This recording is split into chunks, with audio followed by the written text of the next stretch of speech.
அனைவருக்கும் துர்கா பூஜை நல்வாழ்த்துக்களை தெரிவித்துக் கொள்கிறோம். திருப்பூர் மாவட்டத்தில் வங்க மாநிலத்தவர், மேற்கு வங்க மாநிலத்தை சார்ந்த இந்துக்கள், இளைஞர்கள் இந்த பகுதியிலே அதிகமான பேர் பணியாற்றுகிறார்கள். அவர்கள் அனைவரும் இணைந்து ஒவ்வொரு ஆண்டும் துர்கா பூஜை அந்த திருவிழாவை வெகு சிறப்பாக கொண்டாடுவார்கள். நவராத்திரியின் முதல் நாளிலே துர்கை சிலை பிரதிஷ்டை செய்யப்பட்டு தினசரி பல்வேறு விதமான சிறப்பு வழிபாடுகள், பூஜைகள், அன்னதானம், சொற்பொழிவுகள், 10ஆம் நாள் விஜயதசமி அன்று விஜயதசமி திருவிழாவும் கொண்டாடப்பட்டு இந்த பகுதியே விழா கோலம் பூண்டிருக்கும். இறுதியாக நிறைவாக அந்த துர்கை சிலையை எடுத்து சென்று ஆறுகளிலே கரைத்து துர்கா பூஜையை நிறைவு செய்வார்கள். கடந்த 12 வருடங்களுக்கு மேலாக இந்த நிகழ்ச்சி நடைபெற்று வருகிறது. ஆனால் இந்த ஆண்டு வேண்டுமென்றே உள்நோக்கத்துடன் இது மாதிரி ஒரு உள்ளரங்கத்தில் நடக்கக்கூடிய நிகழ்ச்சி, தமிழக அரசாங்கம் இதற்கு ஒரு தடையை ஏற்படுத்தி இருக்கிறது. இங்கே இந்த மண்டபத்திலே இந்த துர்கை சிலையை வைத்து வழிபடுவதற்கு இங்கே இருக்கக்கூடிய வங்க மாநிலத்தைச் சேர்ந்த பல்லாயிரக்கணக்கான தொழிலாளர் குடும்பங்களுக்கு தடையை ஏற்படுத்தினார்கள். இந்து மக்கள் கட்சியின் உதவியுடன் நீதிமன்றத்தை அணுகி நீதிமன்றம் காவல்துறை விதித்த அந்த தடையை நீக்கி இன்றைக்கு இந்த துர்கா வழிபாடு 2 நாட்கள் தாமதமாக மீண்டும் இந்த துர்கா வழிபாடு துவங்கி இருக்கிறது. நாடு முழுக்க துர்கா வழிபாடு இது ஒரு தேசிய திருவிழா. தமிழகத்திலே முத்தாரம்மன் திருக்கோவிலிலே தசரா திருவிழா மிகப்பெரிய தமிழர்களின் திருவிழா. தசரா திருவிழா தமிழ்நாட்டில் இருக்கக்கூடிய எல்லா சமஸ்தானங்களிலே, எல்லா அம்மனுடைய திருக்கோவில்களிலும் இந்த நவராத்திரி வெகு சிறப்பாக கொண்டாடப்படும். நவராத்திரி விரதம் தமிழகத்திலே எல்லோராலும் கடைபிடிக்கக்கூடிய ஒரு விரதம். பாரத பிரதமர் நரேந்திர மோடியே நவராத்திரி விரதம் இருப்பார், இப்பொழுதும் இருந்து கொண்டிருக்கிறார். நவராத்திரி விரத காலம் இந்த காலம். இந்த தசரா திருவிழா தமிழகத்துல முத்தாரம்மன் கோயில்ல ரொம்ப சிறப்பா நடைபெறும். ஆனா அங்க பக்தர்களுக்கு தேவையான வசதிகளை சரிவர செய்து கொடுப்பதில்லை. கேட்டா திராவிட மாடல் அரசாங்கம் என்கிற பெயரிலே இந்த மாதிரியான ஒரு தேசிய திருவிழாவை தடை செய்வதை வன்மையாக கண்டிக்கிறோம். எங்கெல்லாம் இத்தகைய தடைகள் இருக்கிறதோ அங்கெல்லாம் இந்து மக்கள் கட்சியின் சார்பிலே நீதிமன்றத்தை அணுகி துர்கா பூஜை நடைபெறும். அதற்கு மிக முக்கியமான இந்த திருப்பூரிலே இந்த துர்கா பூஜையை இன்றைக்கு நாங்கள் நடத்தி கொண்டிருக்கிறோம். இந்த திருப்பூரிலே வங்கதேசத்தை சார்ந்த ஊடுருவல்காரர்கள், அவங்க வேற, வங்காளிகள் வேற. வங்காளிகள் இந்துக்கள், இந்தியர்கள். அவர்கள் இந்த நாட்டிலே எங்கு வேண்டுமானாலும் வரலாம், போலாம், இந்திய குடிமக்கள். ஆனால் வங்கதேசத்தை சார்ந்த முஸ்லிம்கள் ஏறத்தாழ 1 கோடி பேருக்கு மேல இந்த நாட்டிலே ஊடுருவி இருக்கிறார்கள். அதனால் அசாம்ல பிரச்சனை, அதனால வங்காளத்துல பிரச்சனை, நாடு முழுக்க வன்முறை, பயங்கரவாதம், தீவிரவாதம் இருக்கிறது. இந்த ஊடுருவல்காரர்களை ஆதரித்துத்தான் இன்றைக்கு காங்கிரஸ் கட்சியும் கம்யூனிஸ்ட் கட்சியும் குறிப்பாக மம்தா பானர்ஜியுடைய கட்சியும் இந்த ஊடுருவல்காரர்களை ஆதரிக்கிறார்.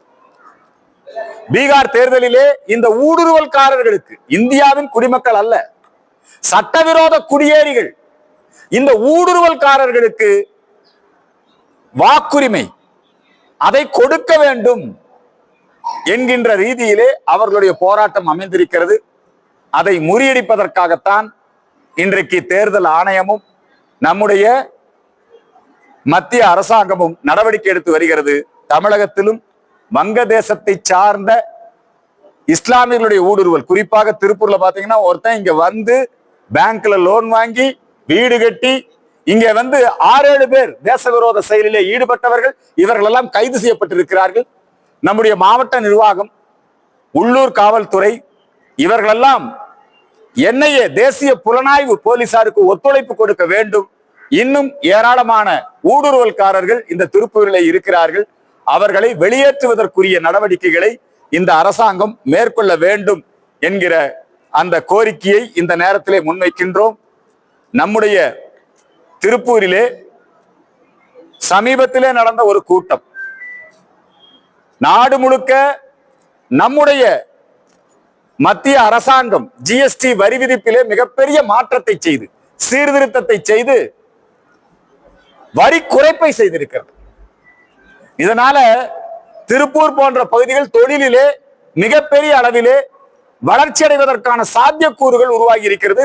விலைவாசி குறைந்திருக்கிறது. ஆனா திருப்பூர்ல நடந்த கூட்டத்துல அமெரிக்காக்கார வரி போட்டான். அதனால இந்த திருப்பூர்ல அவர்கள் நரேந்திர மோடிக்கு எதிராகவும் மத்திய அரசாங்கத்திற்கு எதிராகவும் ஒரு வெறுப்பு பிரச்சார கூட்டத்தை நடத்தினார்கள். அதற்கு என்னுடைய வன்மையான கண்டனத்தை தெரிவித்துக் கொள்கிறேன்.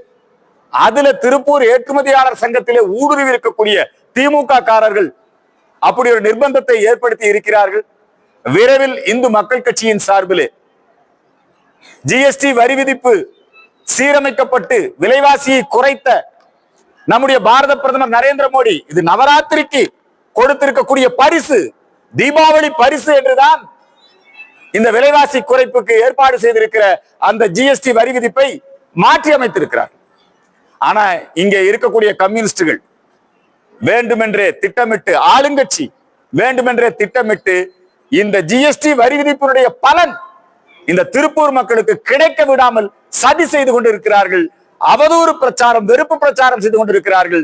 அதை முறியடிப்பதற்கு இந்து மக்கள் கட்சி அனைத்து மக்களையும், தொழிலாளர்களையும், இங்க இருக்கக்கூடிய வியாபார பிரமுகர்களையும் ஒருங்கிணைத்து இந்த ஜிஎஸ்டி வரி விதிப்பினுடைய பலன் அது குறித்து நாங்கள் எடுத்துச் சொல்ல இருக்கிறோம். இந்த திருப்பூர்ல அதுவும் குறிப்பாக இந்த தொழில்பேட்டை பகுதியிலே வாழ்ந்து வரக்கூடிய மக்கள் மிகப்பெரிய துன்பத்திற்கு, துயரத்திற்கு ஆளாகி கொண்டிருக்கிறார்கள். இந்த மாநகராட்சியில், திருப்பூர் மாநகராட்சியால் குப்பைகளை கொண்டு வந்து இங்க கல் குழிகளிலே கொட்டுகிறார்கள். அதனால் இந்த பகுதி மக்கள் பாதிக்கப்படுகிறார்கள். இதுக்குதான் மாற்று ஏற்பாடு. நாடு முழுக்க இந்த குப்பைகளை மறுசுழற்சி செய்வது, இந்த குப்பைகளை ஆற்றலாக மாற்றுவதற்கு பல முனிசிபாலிட்டி, பல்வேறு விதமான நகராட்சிகள், பல மாவட்டங்கள்ல ரொம்ப சிறப்பான நடவடிக்கைகளை எடுத்துக்கொண்டிருக்கிறார்கள். ஆனா இந்த திருப்பூர் மாநகராட்சியில் அப்படி இல்லை. இது இவங்களுடைய நிர்வாக தோல்வி. அதை மறைப்பதற்காக அங்க பொதுமக்கள் தங்களை எதிர்ப்பு தெரிவிச்சாங்கன்னா உடனே அந்த போராட்டத்துக்கு தடை, உடனே அவங்களை கைது பண்றது, உடனே அவங்களை வழக்கு போடுவது.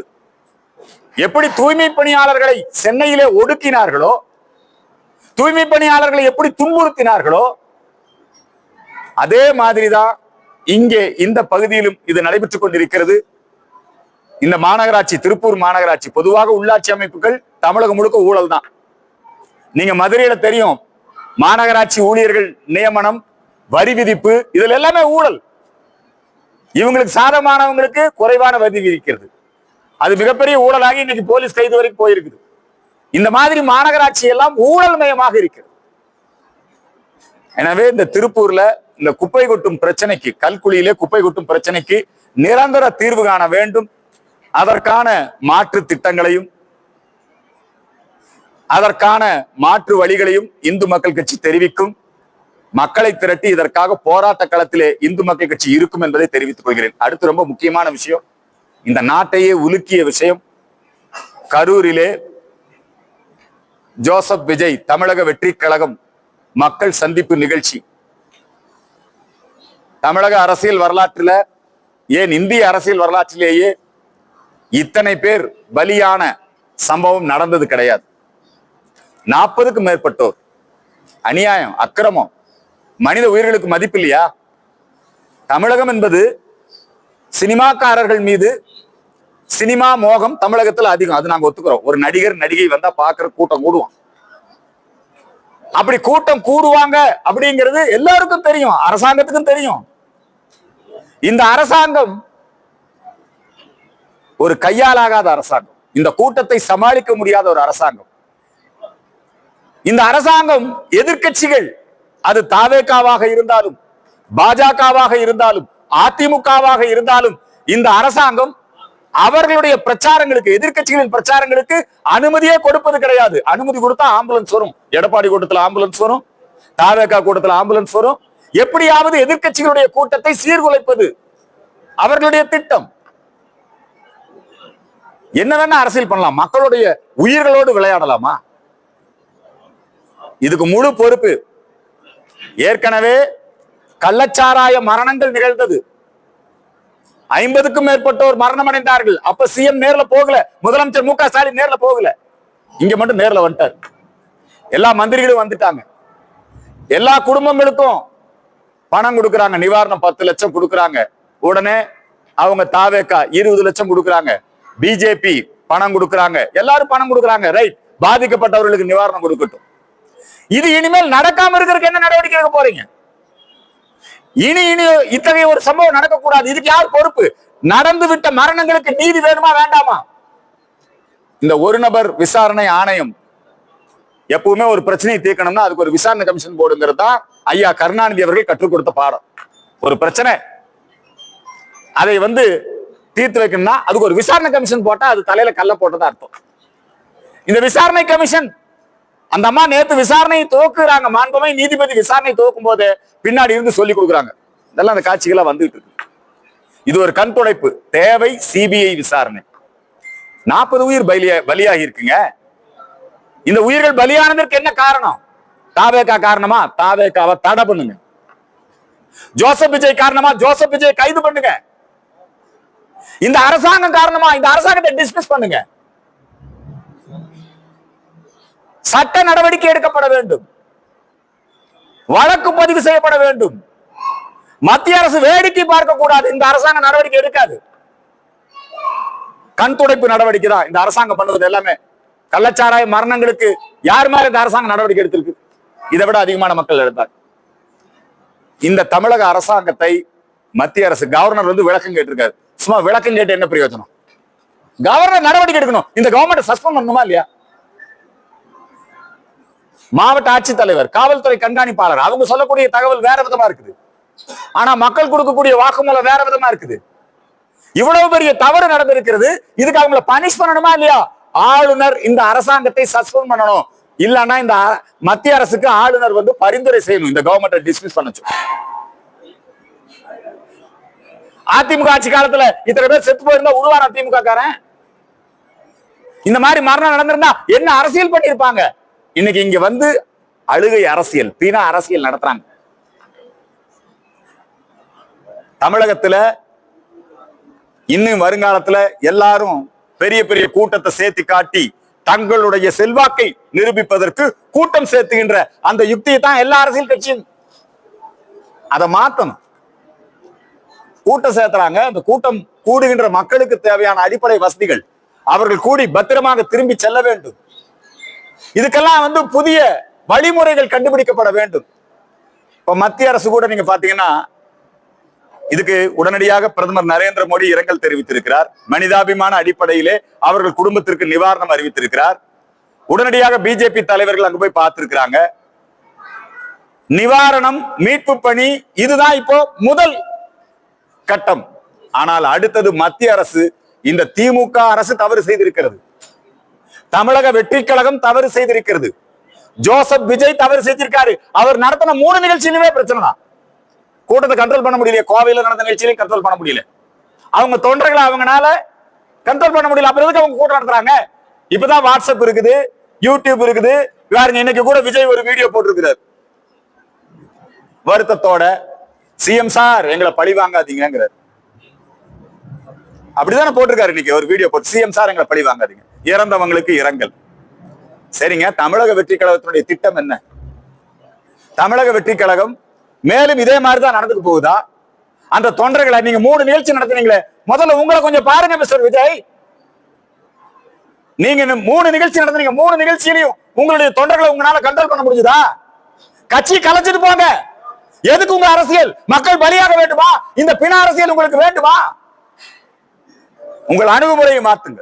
நீங்க அரசியலுக்கு வாங்க, நீங்க முதலமைச்சராங்க, என்ன வேணா பண்ணுங்க, மக்களை பலியாக்காதீங்க. அதே மாதிரிதான் இந்த ஆளுங்கட்சி. இன்னைக்கு பாருங்க, யார் ஒரு விமர்சன கருத்து போட்டாலும் எல்லாத்தையும் கைது பண்ணு. 40க்கும் மேற்பட்ட யூடியூபர்களை கைது பண்ணு. இதுதான் கருத்து சுதந்திரமா? இந்த அரசாங்கம் வேண்டுமென்றே மாற்று கருத்து சொல்பவர்களை, இந்த அரசு செய்யக்கூடிய தவறுகளை சுட்டிக்காட்டுபவர்களை உடனடியாக கைது செய்கிறது, உடனடியாக அவர்கள் மீது நடவடிக்கை எடுக்கிறது. ஆனா திமுக போஸ்ட் ஒட்டுவான், ஜோசப் விஜயை கைது செய், கொலைகாரன் ஜோசப் விஜய் திமுக கார போய் போஸ்ட் ஓட்டுறான். திருமாவளவன் போன்றவர்கள் இன்றைக்கு வேண்டுமென்றே உள்நோக்கத்தோடு திமுகவுக்கு முட்டு கொடுக்கிறாங்க. கள்ளச்சாராய சாவுகள் நடந்த போதும் இதே கம்யூனிஸ்டுகள், இதே திருமாவளவன், இதே காங்கிரஸ் கட்சி திமுகவை ஆதரித்தது. தொடர்ந்து எடப்பாடி ஆட்சியில் இப்படி ஒரு மரணம் நடந்திருந்தா நீங்க சும்மா இருந்திருப்பீங்களா? மனித உரிமை ஆர்வலர்கள், சுற்றுச்சூழல் பாதுகாப்பு போராளிகள் அப்படிங்கிற போர்வையில கருத்து தெரிவிக்கக்கூடிய நடிகன் எல்லாம் இன்னைக்கு எங்க போனா? பிரகாஷ்ராஜ் எங்க போனா? கம்யூனிஸ்ட் எங்க போனா? அமீர் எங்க போனா? எல்லோரும் நம்ம மக்களுடைய இந்த சினிமா மோகத்தை மிகவும் இது ஒரு திராவிட பாணி. இந்த திராவிட மாடல்ங்கிறது இதுதான். மக்களும் ஜாக்கிரதையா இருக்க வேண்டாமா? இவங்க ஒரு எச்சரிக்கையோட இருக்க வேண்டாமா? இதுக்கு மத்திய அரசு நடவடிக்கை எடுக்கணும். இந்த அரசாங்கத்தை டிஸ்மிஸ் பண்ணணும். இதுக்கு ரெண்டு கட்சி தான் பொறுப்பு. ஒன்னு ஆளுங்கட்சி, இன்னொன்னு இந்த நிகழ்ச்சியை நடத்திய தமிழக வெற்றி கழகம் ஜோசப் விஜய் கட்சி. இந்த ரெண்டு கட்சி தான் அதுக்கு பொறுப்பு. இந்த 40 உயிர்கள் பலியானதுக்கு யார் பொறுப்பு? இந்த ரெண்டு கட்சி தான் பொறுப்பு. இந்த ரெண்டு கட்சி மேலையும் மத்திய அரசாங்கம் நடவடிக்கை எடுக்க வேண்டும். மத்திய அரசாங்கம் இந்த 40 உயிர்கள் பலியாவதற்கு காரணமான இந்த தமிழக அரசாங்கத்தை டிஸ்மிஸ் செய்ய வேண்டும். சிபிஐ விசாரணைக்கு உத்தரவிட வேண்டும். அதோடு கூட தமிழக வெற்றி கழகத்தை தடை செய்ய வேண்டும். அவங்க நடத்தின மதுரையில் நடத்தின நிகழ்ச்சி, அவங்க நடத்தக்கூடிய அந்த 3 நாள் நிகழ்ச்சியிலுமே கிரவுட் கண்ட்ரோலே கிடையாதுங்க. பொதுமக்களுக்கு இடையூறு தான், போக்குவரத்துக்கு இடையூறு மட்டுமல்ல, பொது சொத்துக்கள் நாசப்படுத்தப்பட்டன.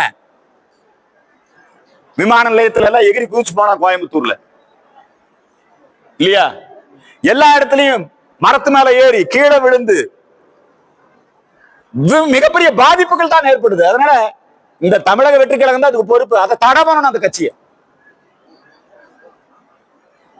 இந்த 3 கோரிக்கைகளை இந்த நேரத்திலே முன்வைக்கின்றோம். துர்கா பூஜை வாழ்த்துக்களை அனைவருக்கும் தெரிவித்துக் கொள்கிறோம். RSS பேரியக்கம் துவங்கி 100 ஆண்டுகள் RSS கொண்டாடுகின்ற 6 விழாக்களிலே விஜயதசமி விழா முக்கியமான விழா. இந்த 100வது ஆண்டு நடைபெற்றுக் கொண்டிருக்கிறது. அந்த RSS விழாக்களை நடத்துவதற்கும் இந்த தமிழக அரசு பல்வேறு விதமான இடையூறுகளை செய்து வருகிறது. இந்த அரசாங்கத்திற்கு எங்களுடைய வன்மையான கண்டனத்தை தெரிவிக்கின்றோம். விஜயதசமி வெற்றி திருவிழா தமிழகம் முழுக்க சிறப்பாக நடைபெறும். இதெல்லாம் திமுக பல ஸ்ட்ராட்டஜி வச்சிருக்குது. எப்படியாவது பிஜேபியை ஒழிக்கணும், எப்படியாவது தமிழக வெற்றி கழகத்தை ஒழிக்கணும், எப்படியாவது அதிமுகவை ஒழிக்கணும். அதனால பிஜேபி மீது அவதூறு கற்பிக்கிறது, தமிழக வெற்றி கழகத்து மேல ஜோசப் விஜய் மேல அவதூறு கற்பிக்கிறது, அதிமுக மேல அவதூறு கற்பிக்கிறது. இந்த 3 விஷயத்தையும் திமுக தன்னுடைய ஏ டீம், பி டீம், திமுக தன்னுடைய கூட்டணி கட்சிகள் இவர்கள் மூலமாக தங்களுடைய பிரச்சார வலிமை மூலமாக ஏராளமான பொய் தகவல்களை செய்கிறார். நீங்க பாருங்க, இந்த நிகழ்ச்சி முடிஞ்ச உடனே யாருக்கும் போஸ்ட் அடிக்கிறதுக்கு அனுமதி இல்ல, யாருக்கும் கருத்து தெரிவிக்கிறதுக்கு அனுமதி இல்ல. ஆனா கரூர்ல உடனே செந்தில் பாலாஜியுடைய ஆட்கள் போஸ்டர் ஒட்டுறாங்க, மாணவர் மன்றம்ங்கிற போர்வையில போஸ்ட் ஒட்டுறாங்க. திமுக IAS ஆபீசரை பேச வச்சிருப்பாங்க. இது திமுகவோட ஸ்ட்ராட்டஜி தான். நீங்க என்ன திமுக இப்ப புதுசா பண்ணுதுன்னு நினைக்கிறீங்க? எம்ஜிஆர் ஆட்சி காலத்துல எம்ஜிஆர் பிரச்சார கூட்டத்துக்கு போனா அந்த கூட்டத்துக்குள்ள கொண்டு வந்து பாம்பு விடுவான், எம்ஜிஆர் போஸ்டர்கள் மேல சாணி அடிப்பான். அதான திமுக காரன் வேலை. திமுக காரன் காலங்காலமா எதிர்கட்சிகளை கலங்கப்படுத்துவது, காமராஜரை கேலி செய்வது, அந்த கூட்டத்திற்குள்ளே ஊடுருவி கூட்டத்திலே குழப்பம் விளைவிப்பது, இதெல்லாம் திமுக காரன் வரிசையா செஞ்சிட்டு இருக்கிற வேலை தான். அதை நிச்சயமா அவங்க செய்வாங்க. அதுக்கு விஜய் இன்னைக்கு ஒரு சேலஞ்ச் பண்ற மாதிரி, சிஎம் சார் நீங்க எங்களை பழி வாங்க நினைக்காதீங்க, நான் இந்த வீட்டுல தான் இருப்பேன், நான் ஆபீஸ்ல தான் இருப்பேன், நீங்க வேணா என்ன வேணா நீங்க என்ன வேணா பண்ணிக்கங்க. உன்னை என்ன பண்ண போறாங்க? எதுக்கு இந்த நடிப்பு? 2 பேரும் சேர்ந்து நடிக்க. செந்தில் பாலாஜி நடிப்பை விட